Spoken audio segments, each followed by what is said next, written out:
Well, I used to, like this particular one that's in the book here, across from the song, the lyrics of Bruised Orange, Chain of Sorrow. Yeah. I always used to do this, apparently. I'd write down, it would just be like, I'd write something down totally unrelated to the song before I would go into parts of the song. And this one, it starts out, someone's in my chimney and it sure ain't Santa Claus. Okay, blank line. I go right into the chorus of Bruised Orange. So apparently I wrote the chorus first. You can gaze out the window, get mad and get madder.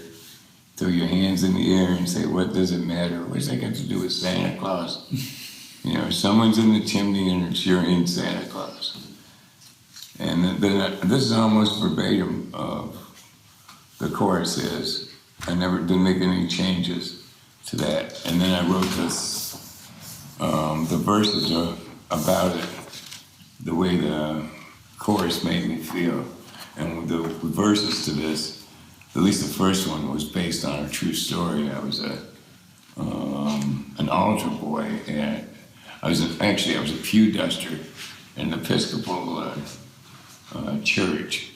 And in the wintertime, I'd shovel the snow off the steps so nobody would fall and bust their ass and sue the church. And so I'd have to show up real early. And they also used me as an altar boy. They had me baptized and confirmed in one day. Like they had a bishop, the Bishop Express came in and like said, now you're an altar boy. And I paid for my first guitar, by the way, doing this, being a pew duster. And so I was going there early one morning, winter morning, to shovel the snow before the congregation came. And it was right by a park. There was where a commuter train ran. And there was, that time in the morning, on an early Sunday morning, all you would really see is newspaper boys and altar boys going to church to do the same thing I was going to do. You didn't see much else going on. Everything was so still on a Sunday morning, especially when there was a fresh snow. And I was going there, and there was this commotion over by the train tracks. And it was one of the kids at the Catholic church, who was one of the altar boys, he was going and taking his time, and he was walking down the train tracks with his mind totally somewhere else. And the train came up behind him and hit him. And by the time I got over there, it was, of course, the ambulances were there and stuff, and there was a bunch of mothers that didn't know where their kids were. And they didn't know they hadn't identified the kid yet. And that's stuck in my mind. And so that's what I wrote the first verse about on this.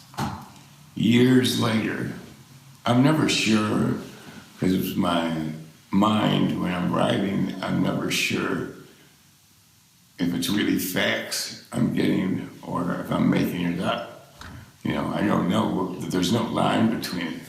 I get a letter from the kid's mother 25 years after I write the song, going, we recognize our son in your song. We live in Wisconsin now. We just wanted to let you know that it means a lot to us. And I thought, geez, yeah, this stuff is real. And I thought I just made it up in my mind. I wasn't sure, yeah. And by golly, half of this stuff is real, Your Honor. I just don't know which half is real.